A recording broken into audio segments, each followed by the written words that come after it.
Awareness, the final frontier. These are the explorations of Jonathan Robinson and Brian Tom O'Connor. Their continuing mission, to discover fresh new paths to the mystery within, to seek out new joys and new methods of awakening, to boldly go into the heart of expanded consciousness. This is Awareness Explorers.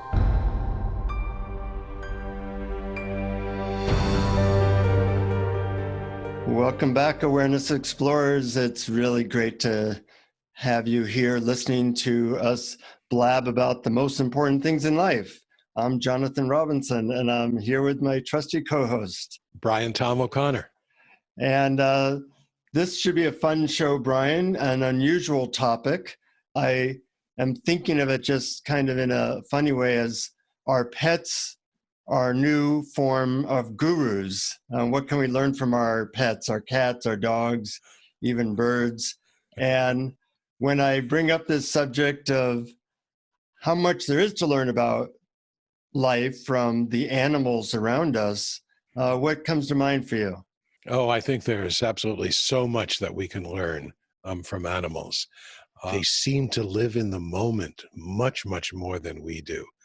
I have had cats when I was growing up.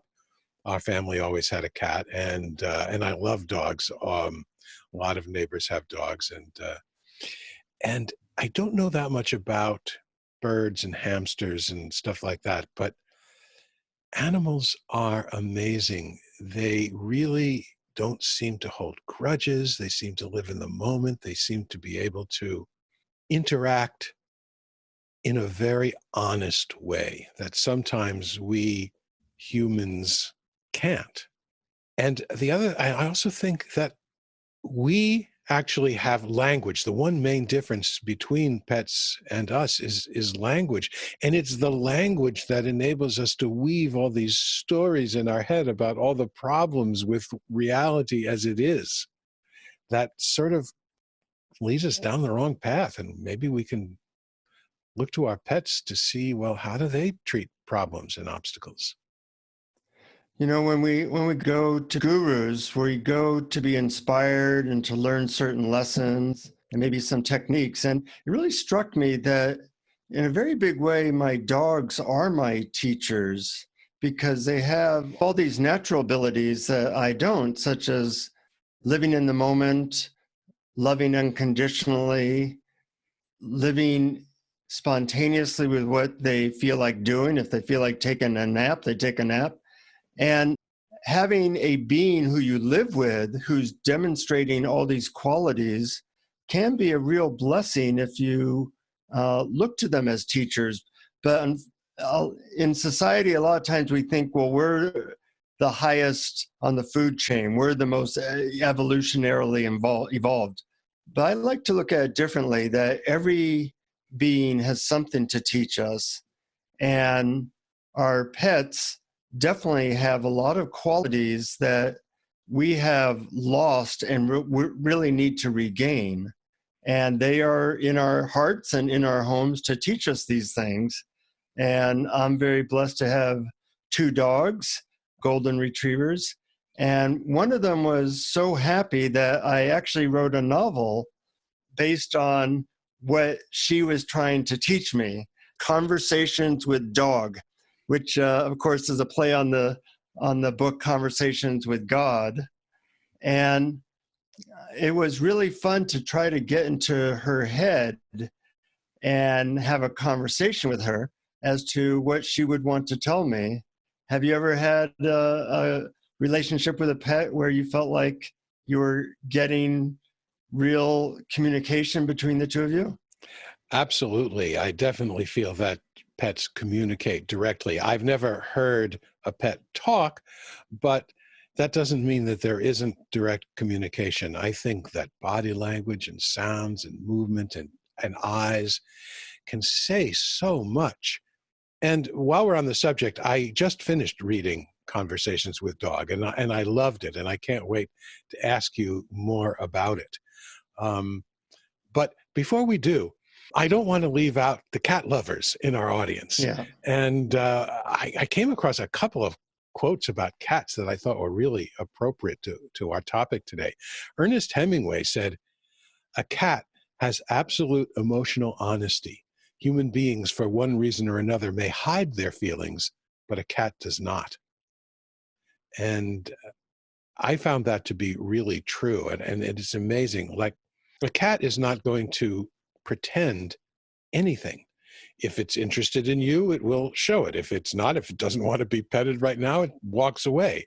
It has no concern that it's going to hurt your feelings or anything like that. Another great quote from Jean Cocteau: "I love cats because I love my home, and little by little they become its invisible soul." And I think that is true of dogs as well. Um, Mm-hmm. Mm-hmm. the cat informs your home. It inspirits your home.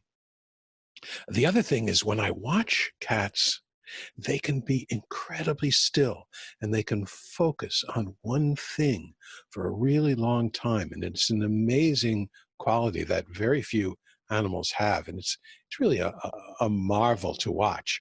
And one more thing about cats that I was researching for this episode, and I read that cats create purr vibrations within a range of 20 to 140 hertz, which apparently is known to be medically therapeutic for lots of conditions like high blood pressure, heart disease, and stress. But it's dogs that seem to embody unconditional love, which is very much the theme of your book. So how did you come to write it? I mean, did you actually, I mean, in the book, there's its lead character. It's a novel. It's not autobiographical. In the book, the lead character hears his dog talk to him, Yeah. not necessarily aloud, but almost mind to mind. Mm-hmm. How did you come up with that? Is that similar to an experience you really had? Well, it is. You know, one time, just to be perfectly frank, I was on some chemical and I was looking at my dog and she was just staring at me, often as she might when she wants some food. You know, the doggy mind meld, get me some food, or I want to walk, or whatever it is. And I started to really get a sense of what she was trying to tell me and had her point of view. And it's kind of started an imaginary dialogue with her, you know, like, "So tell me, Sophie, what would you like to tell me?" And what I heard in my head was, "I'd like to play. What are you doing in front of that screen all day? Let's play." And then I kind of said out loud, naturally, "Well, you know, I got a bunch of stuff I need to do, and, you know, there's a lot of responsibilities I have." And she would have none of it. It was like, "Nothing's more important than play. Nothing's more important than love. Let's go outside, for God's sakes," you know? And it kind of went on from there. And I started to watch how she is, you know, very natural. She asks for affection when she wants it. You know, something's bothering her, she tells you. She, you know, if she's tired, she naps. She doesn't hold grudges. She's affectionate. She's playful. And I realize these are a lot of traits that I would like to instill in myself. So the book started from this, and it became kind of like a teacher-student book where she takes him on adventures and teaches him how to enjoy life again. And it was just so much fun. And it brought me closer to my dog. And then when I actually hired one of these animal communicators, people who supposedly can talk to pets. And she came over to the house and she translated for Sophie. And she said, "Yeah, this is what the dog's trying to tell you." And it was very interesting. So the first I have a bunch of funny pictures in the book, but one of them is this dog looking at you very directly. And it says, "Dogs do speak if you stop to listen to them." Yes. So it was really fun. Actually, the book is doing surprisingly well. I just checked, and it's like on the bestseller list in England. And it's a fun read because, really, I think pets are our best way of feeling unconditional love. When you're with a romantic partner, there's always a little baggage, there's always a little something. Same with parents or kids. But with pets, there does seem to be this very pure love. I remember a couple years ago, I was going to Burning Man, the big festival in the Nevada desert, and they have this temple there where everybody puts up pictures and letters of people and pets that have died in the last year. So I was going around reading these, and when it came to the letters people wrote to parents or lovers who had died, there was always well, I really appreciate you, but the time you pissed me off here, the time you did whatever, that was hard on me. But when it came to the pet section, where people were saying goodbye to the pets, the love expressed was so pure and so deep that it made me weep just reading all of them. And, that's a real gift that they bring into our lives on a daily basis. That's right. There seems to be something so uncomplicated about our relationships with our pets. And I think that it's because there's just not a lot of story. I mean, the one of my favorite quotes that Happy in your book says to the hero, or to the narrator, its name is Matt, as I recall, Mark, right? Mark. To Mark, Happy says, humans like to make up bad dreams in their heads. I don't get it. Why spend the time making up scary dreams? And I thought, wow, that really is profound. That is what we do. We're not experiencing reality directly. We're experiencing virtual reality. We're experiencing the scary dreams we make up in our heads. And then we insist that they're real. Right. Right, exactly. At one point in the book, Mark is talking to Happy and trying to explain to her all the things human beings have to deal with, like global warming and disease and starvation and problems and etc. And Happy, the dog, says to Mark, I don't see any global warming here. I don't see any disease here. All I see is a really good person rubbing my belly. Life is good. Actually, that's very Byron Katie. Yes, it is. Happy, the dog, went to Byron Katie's school for quite a while and seemed to really embody it. So, the question is, what keeps us from learning from our pets? Because they are a living guru if we have them in our homes. And yet, I think having a belief that they are just a dog or just a cat or just a bird keeps us from getting the lessons that are always being shown to us.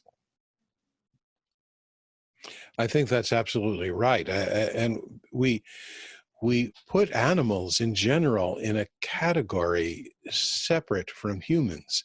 And it was even assumed for many, many years by scientists and philosophers that animals don't have emotion, for example, as humans do. And I'm sorry, all you have to do is look. All you have to do is observe. All you have to do is interact, and you'll know that animals have genuine emotion. They genuinely communicate.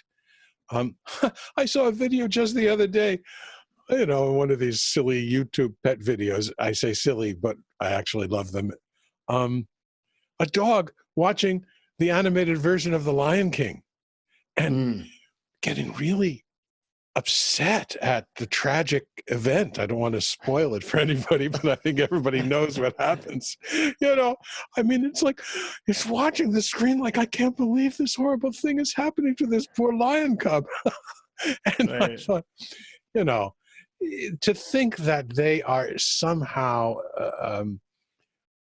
because they're not in the same species, because that they're somehow inferior or less worthy of care, of love, and less capable of wisdom, I think it's just a mistake. And I think the antidote to that is observe without story and connect. Yeah. And if you observe, you'll see that they are much better at certain things than you are. Haha, yes. They learn from us, of course, but our job is to learn from them. And I think something that my dog, well, at the end of the book, I actually have a thing where I ask my dog, Happy, to give me 10 guidelines for living a good life. Mm-hmm. I thought I would just quickly read them and then talk about a couple of them because they're kind of cute. So here are Happy's 10 commandments for a joyous life. Explore and enjoy whatever is in front of you in this moment. If we could do that, that would be pretty good. Yeah. Eat with gusto. Love everyone you meet as long as they don't try to bite you. Make sure you pee in lots of different locations. Play every single day and chew on things as much as you can. Whenever possible, take a nap. Ask directly for belly rubs and whatever affection you desire. Never hold a grudge. Each moment is new. Stop and smell the roses as well as everything else. And last but not least, greet those you love with great enthusiasm when they come home.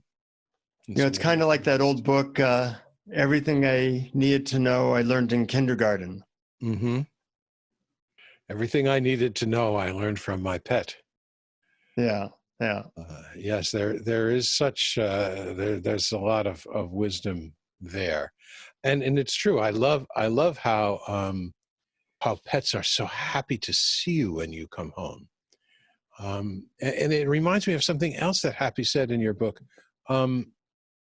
It was about caring for other people. It was about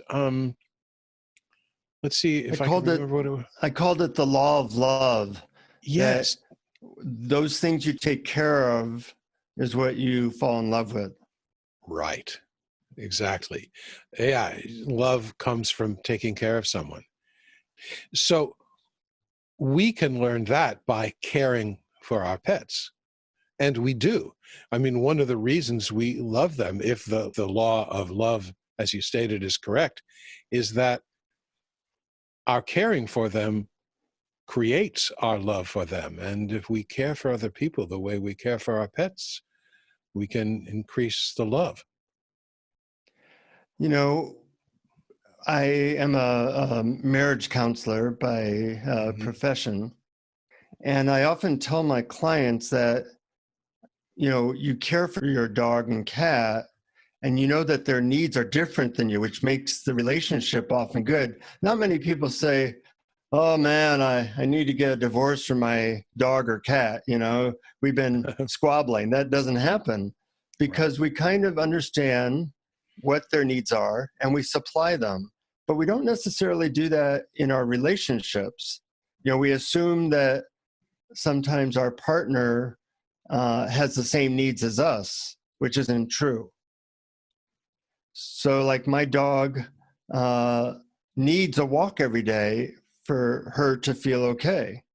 Mm-hmm. So then the question is, well, what does the other species you might be living with, known as man or woman, need to feel okay? Right. And, my friend John Gray wrote this book, Men Are From Mars, Women Are From Venus. And it was so wise to realize that we are all different species. And the thing for us to do is what can we learn from those different, quote, animals, whether it be a man, woman, child, dog or cat. Right. And it's very wise, I think, to ask the question, what do they need that may be different from what I need? Looking through their eyes. How does the world look to a dog, to a cat, to your husband or wife? We'll get into that in today's meditation a little bit later. Oh, great. I've always been a dog person, and I now have a good friend who's a cat person. So I now have a cat that I get to spend time with. Oh, good. And I'm just opening to the wonders of cathoodness, because this cat is her major teacher, her spiritual teacher. She considers her cat in that way. And so I asked her, like, what do you learn from her? And, she said, well, a simple piece of yarn can be a toy for long periods of time. She doesn't need more and more complicated stuff. Or just the way her cat is taking care of her body by stretching and fully embodying her body. And I've been kind of taking that in, like when my dog or this cat are stretching, I use it as a reminder for me to stretch. Mm-hmm. And when they are clamoring at the door, waiting to go outside, I use it as a reminder, oh, well, maybe I need to do that, because we kind of lose touch with our naturalness. And it's nice to have a natural being, one that is not locked up in stories, kind of seeing what they do. And as I started to imitate my dog, I did start to feel happier myself, because I was getting closer to the moment, closer to what does my body really want to do at any given moment. Yes. And another thing I've noticed, that what you said reminded me of this. When I observe cats and dogs, they give themselves fully to whatever they're doing at the moment, whether it be stretching or cleaning themselves or chasing or playing. You hardly ever see a cat or a dog or a bird multitasking. They're they're really focused on what they're doing right now, and then before moving on. And but I mentioned it earlier. I think that the stillness of a cat is absolutely amazing, and I think that's one of the reasons that people resonate with a sense of wisdom about them, because there is great stillness in wisdom. I mean, there is great wisdom in stillness.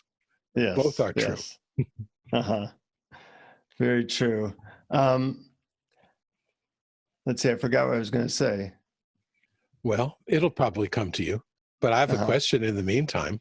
Sure. I was fascinated in the book by when you talked about, or when Happy talked about the low road and the high road and the blue pill and the red pill, and the difference between being self-righteous and angry and being loving. I was wondering if you would expand upon that a little bit. Yeah, if you remember the movie The Matrix, where they ask Neo, would you like the red pill or the blue pill? And the red pill kind of represents risk-taking, or the high road, and the blue pill kind of the low road. And in a certain way, we're always being asked that in a lot of moments in life. When we face vulnerability and we don't cover it up, that's a little red pill. When we ask for affection, that's a little vulnerability. That's a little red pill. Mm-hmm. And you can see dogs are often pretty good at being vulnerable in that way. And the question is, can we take those little red pills, or do we have to always be distracting ourselves with screens and other protective measures that keep us from being who we really are?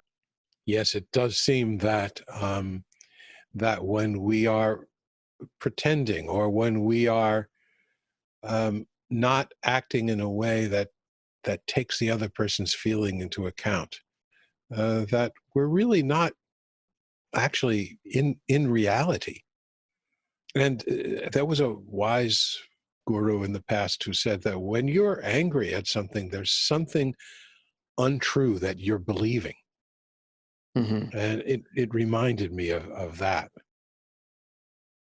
And the other thing that I found fascinating in the book is that the leading character, Mark, has sort of an enemy in the book, or someone he doesn't like very much. And Happy loves this other person, even though that other person at one point in life was cruel to Happy and injured. And I found that remarkable, because not only did Happy feel that she didn't have to only love one person, she could love anyone she chose to love, but she could forgive as well and not hold a grudge. And that taught Mark an important lesson. And I think it can to us, because there was one other thing that she said that's very germane to this. It was like, oh yeah, people are always doing the best they can at the moment. What is there to forgive? I thought that was really wise. Yeah, at one point, Mark's trying to convince Happy that she should hold a grudge, or why don't you hold a grudge? And he said, well, Right. he's not treating me badly now. Why would I bring up the past? Right now, he's being very kind to me. And she says, why do you hold grudges? Like, what good does that do? And kind of puts her owner on the defensive, like, well, if somebody's treating you well in this moment, why would you hold a grudge of the past? That's ridiculous. And I like when you can see the world through another's eyes, whether it be a child or a pet, that a lot of what we do looks pretty funny. At one point, Happy asked her owner, why do you sit in front of a light screen all day? That being a computer. And he says, well, this is how I get food for us and things like that. And she says, okay, well, why do you do it at night too? And he's explaining Facebook. And he says, I connect with friends on the light screen. And she says, oh, so Facebook is kind of like a fire hydrant, Yes, I remember that. What a wonderful analogy. So we all really have a similar need or similar wants. And to see the animal kingdom, of which we are a part, Yes. we forget that, but we are animals. And it's when we try to get really far away from our natural animal instincts that we tend to get neurotic and a little crazy and start to get lost in grudges and vengeance and all the things that people sometimes do. Mm-hmm. And I have seen neurotic dogs and cats, but usually it's because they're around humans who are that way and mistreat them. But I've also seen, and I mentioned this on a previous episode, I've witnessed this. I've witnessed a dog who obviously had been abused by a previous owner, and then landed up in a shelter. And this was the most frightened dog I've ever seen. Just couldn't bear any human being to come near it or touch it. And the love from the couple that became his new owner, both of whom were therapists, by the way, transformed this dog into the most outgoing, friendly, loving, charming dog you'd ever want to meet. So the other thing about pets is that they don't seem stuck. Like we can take years to get over something. And they don't have the belief systems or BS for belief systems that we have that can keep them stuck. Yeah, I really think it's about the stories. I think that's such a big difference. The stories that we weave about what happens to us that they don't have. And so therefore they're not perpetuating this belief system over and over again to keep them in pain and keep them in grudges. Yeah. It reminds me of a fascinating conversation I had with a vet. My previous dog named Rama, I called him Rama because I felt like he was a Hindu god trying to teach me about love. But But when Rama got older, he had about 80% of his liver taken out due to cancer and such, and which is very major surgery. A lot of dogs don't survive it, and he did survive it. And within like 3 days, he was up and running. And I said, what's wrong? I mean, and the vet said, well, if a human had 80% of his liver taken out, he probably wouldn't move for a couple of weeks. But dog is not concerned that he just had surgery. He doesn't have a thought, wow, I just had 80% of my liver taken out. So, he's in the moment. And in the moment, if he feels like running, he feels like running. So, it was really interesting. He said most of humans' suffering comes from them thinking about their illness, not how they feel in this exact moment. Right. Oh, so true. Now, I do have another thought, though, which is a little bit of a devil's advocate, which we often introduce into these, is that a household pet, doesn't have to hunt for food. They're given shelter, they're given food, as long as their owners are good and responsible. And so, is this one of the reasons that they are so emotionally healthy, or is it the other way around? Is that they get cared for because they know how to love? I think it works both ways. But at one point, Happy does describe to Mark, he says, I don't have to work. And he says, well, because love's my first priority, I'm taken care of. And then says to his owner, you should try it sometime. Maybe if I've known gurus that are very loving, and in a way, it has worked for them, really loving beings. I know a few people who just really emanate love, and every one of them I've seen is taken care of by life in some form, either by their friends or their family or devotees or something. So I think it actually does work. If you can get loving enough, life will support you in that endeavor. Yes, and it doesn't only apply to loving other humans. It also applies to loving what you do, loving your work or your hobbies or your activities. That creates an energy, and you start vibrating in a more harmonious way with the universe, I believe, and therefore it's more likely for good things to happen.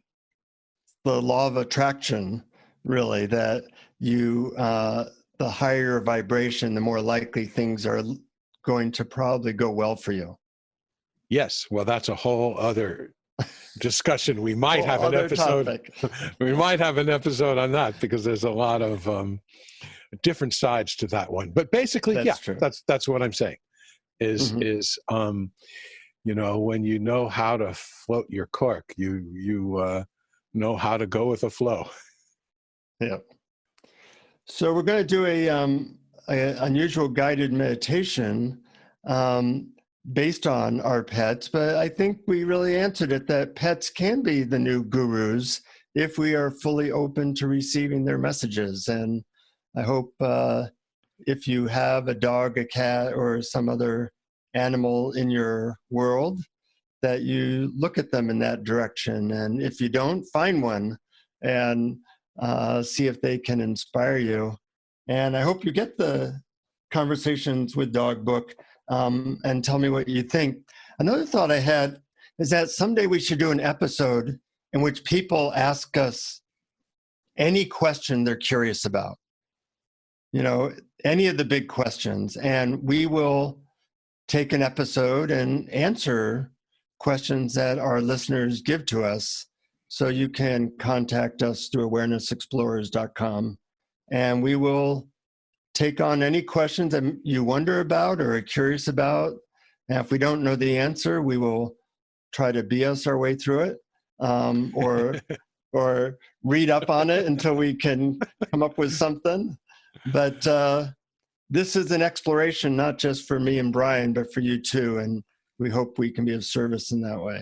Well, I think that's a great idea. And yeah, I encourage you to go to the contacts page on awarenessexplorers.com and ask your question, but then be patient. We might have to wait until there are enough questions to make a whole episode before we undertake it. But yeah, it would be wonderful if we could do that. Yeah. So for this guided meditation, I'm going to ask you that if you have a pet that you currently love in your life, that you can focus on that particular pet. And if you do not have a pet in your life now, then hopefully you can just choose one that you have felt close to anytime during your life. So make yourself comfortable and close your eyes if you can.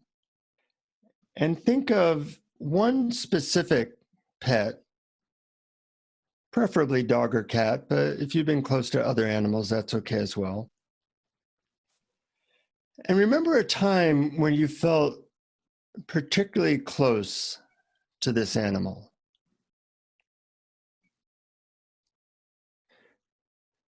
Perhaps you were playing or hugging them. If you had or have a nickname for this animal, you can say that nickname in your mind and heart while you imagine good times together.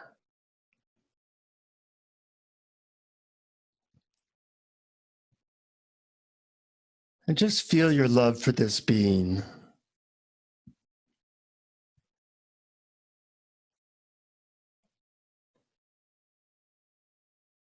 Imagine hugging them or holding them or doing anything that helps you to feel even closer to them.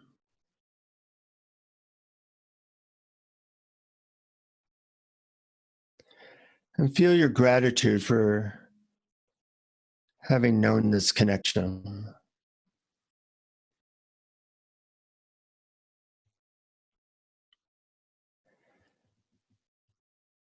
Then I'm going to ask you to enter into your imagination and imagine that they can give you some kind of message that you need to hear that comes from their wisdom, from their attributes. What would this being want to say to you about how you can enjoy life even more? What might this pet want to say to you about how to enjoy your life even more? Take some time to listen.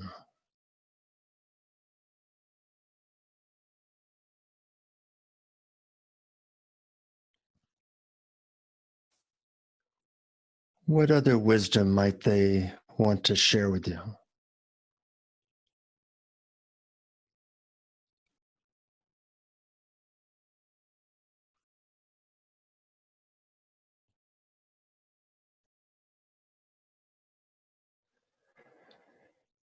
And hopefully you got something received. And now I'd like you to use your imagination to imagine becoming this particular animal. Just like a shaman, gain into the soul, the body, the feeling of this particular being. Imagine you can enter into that vibration and feel what it feels like.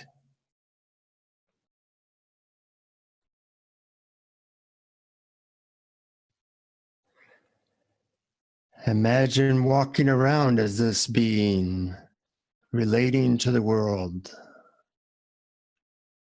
feeling their nature.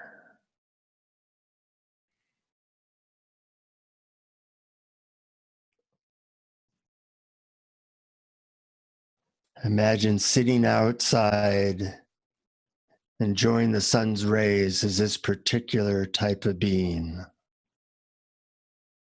No thoughts or stories, just purely being in the moment. in this animal body.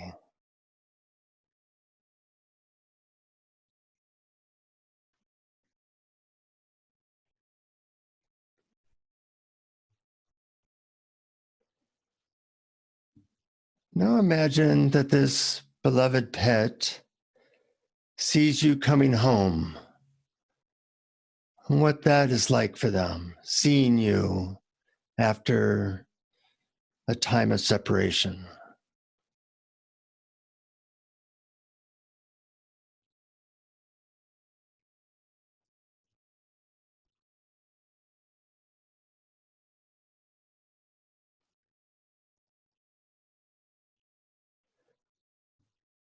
And try to get a sense of what this beloved pet feels about you or felt about you. How did they see you?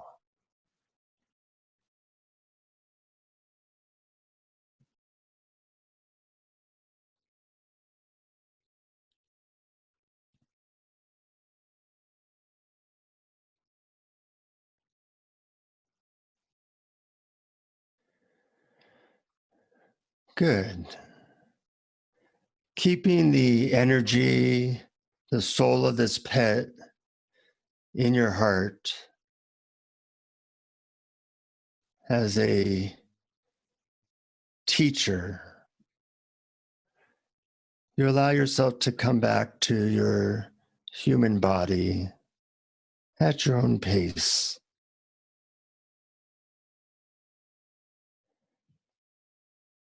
Feeling the animalness of being a human animal.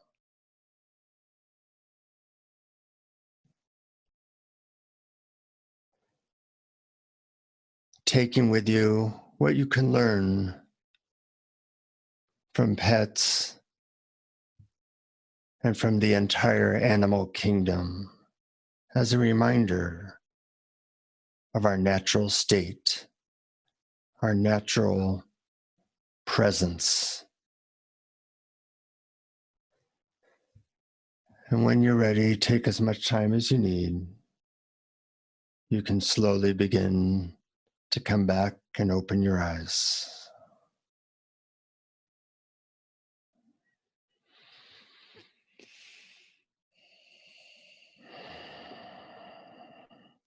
I get to watch the smile on your face as I guide these meditations, Brian.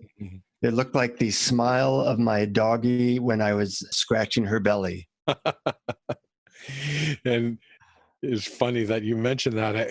I originally chose, I don't have a pet right now, and I originally chose a particular dog that was a pet of a friend, and a different dog kept coming in. And it was a dog I've only met twice in my life in the park. But I had such an intense feeling of connection with this pet. I just remember thinking, I love this dog. And, and it was a huge, giant dog. I mean, it came up and put her paws on my shoulders. It was that big. But, just so loving and friendly and open. And like a little saint dog. Like a little saint dog. And in your meditation, in case people are curious, it whispered in my ear, you don't need to feel separate from everyone else. That's a great message. Yeah. Every morning I begin my day by kissing my dogs on their nose and telling them how much I love them. And it's a little ritual we have. And they love it too. And so if you have a pet, see what you can learn from them and take care of them, and they will love you back and be a very convenient living guru. And if you don't have your own pet, do what Brian does and find little saint pets around the city or wherever you're living. Sure. Befriend your friends' pets. And don't forget, when you're in the park, look at the robins. Look at, I happen to I don't know why, I just feel this intense connection whenever I see a robin in the park. I always I'll be sitting really still, and a robin will just land on the lawn in front of me and just be really still for a long time. It's not it's not pecking around. It just would be Yeah. really still. And I thought, wow, how unusual for a bird to be so still for such a long time. Hmm. Also, we have a little terrace here in New York City, and mourning doves, or sometimes called turtle doves, come in pairs and perch on our railing and just hang out there. And whenever they do, I feel this almost mystical sense of love and connection from these birds. I don't know if they feel it back, but but I feel it. Yeah, that's what's important. Mm-hmm. So we always say to keep exploring, and this is a whole new area of exploration if it's new for you. For those of you who have explored the world of learning from one's pets, then once again, take it further. Keep exploring. Keep exploring. Thank you for listening to Awareness Explorers. To learn more, you can check out our website at awarenessexplorers.com. Please subscribe to our podcast on iTunes, Google Play, or your favorite podcast app. And we'd love it if you would post a review. And please share our link on Facebook and with family and friends, because knowing yourself as awareness is the greatest gift you can give yourself or someone you love.